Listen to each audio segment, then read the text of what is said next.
Հավատքի բանկի գրքույկը, Չարլզ Սպերջեն, օր հունվարի 25։ Նա մարդկանց վրա է նայում, ու եթե մեկը ասե մեղք գործեցի ու ուղիղը ծռեցի, ու սա ինձ օգտակար չեղավ, այն ժամանակ նրա հոգին կազատե, որպեսզի գերեզմանը չիջնե, ու նրա կյանքը լույսը կտեսնե։ Հոբ 33-րդ գլուխ 27-28 խոսքեր։ Սա ճշմարտության խոսք է, որը ձեռք է բերվել Աստծո մարդու փորձից եւ հավասար է խոստման։ Այնինչ Տերն արել է եւ անում է, նա կշարունակի անել այնքան ժամանակ, քանի դեռ աշխարհը գոյություն ունի։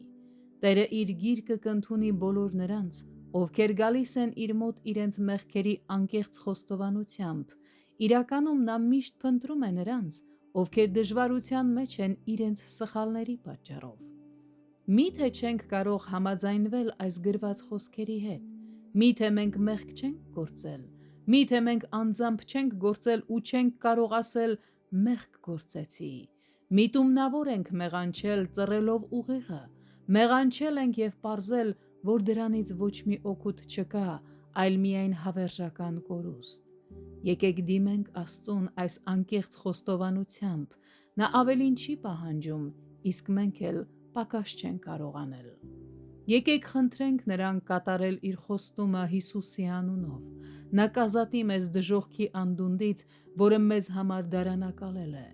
Նա մեզ կյանք եւ լույս կտա։ Ուրեմն ինչու հուսահատվենք,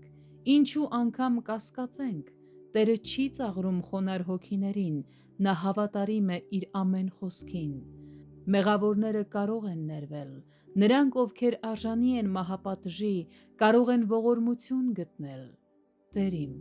մենք խոստովանում ենք մեր մեղքերը եւ խնդրում ենք քո ողորմած ներողամտությունը։